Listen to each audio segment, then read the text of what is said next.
PSG, Fan TV, bonsoir à tous, bonsoir à toi. Bonsoir. J'imagine la déception après un match à plusieurs actes. Quel est ton regard sur la globalité de ce match? Ouais, j'ai vu deux matchs totalement distincts. La première période où on a essayé de défendre, de tenir un score qui était relativement bien fait. Et en deuxième période où on a essayé de jouer au ballon, d'aller de l'attaque. Mais le changement tactique a été un peu brouillon et ça a fait qu'on a payé cher. On a pris un but rapidement. Après, ça allait mieux, mais on n'a pas réussi à faire la différence et c'est dommage. Donc toi, tu penses que c'est l'adaptation quand on est passé de 4-4-2 à 3-5-2 qui a finalement pris un peu de temps et du coup, on s'est fait prendre deux. C'est exactement ça. Ils ont eu du mal à s'adapter au nouveau système, les trois défenseurs centraux. Après, ça a bien pris, mais ça a pris trop tard en fait. Et c'est ça qui est vraiment dommage. D'accord. Est-ce que pour toi, est-ce que la défaite est méritée? On va regarder les stats, les gens vont parler des stats. Mais bon, il y a une physionomie, il y a un sentiment. Quel est le tien?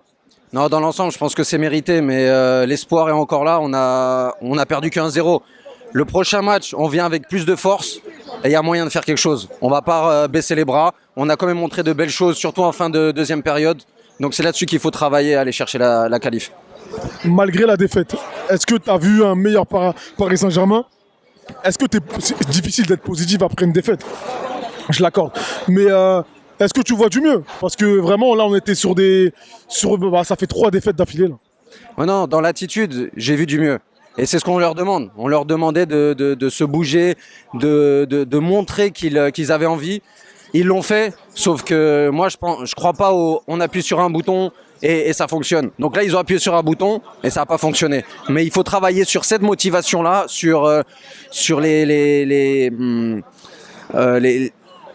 manière où ils ont démontré que c'était important. Ils ont prouvé qu'ils étaient capables de faire quelque chose d'intéressant. C'était intéressant, mais c'était encore insuffisant. Et là, il faut être mieux.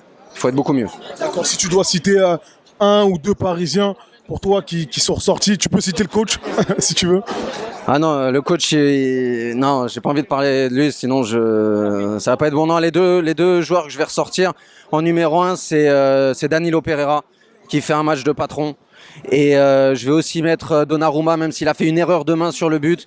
Il a quand même été présent dans ses cages et il nous a sauvé 2 ou 3 occasions qui étaient intéressantes.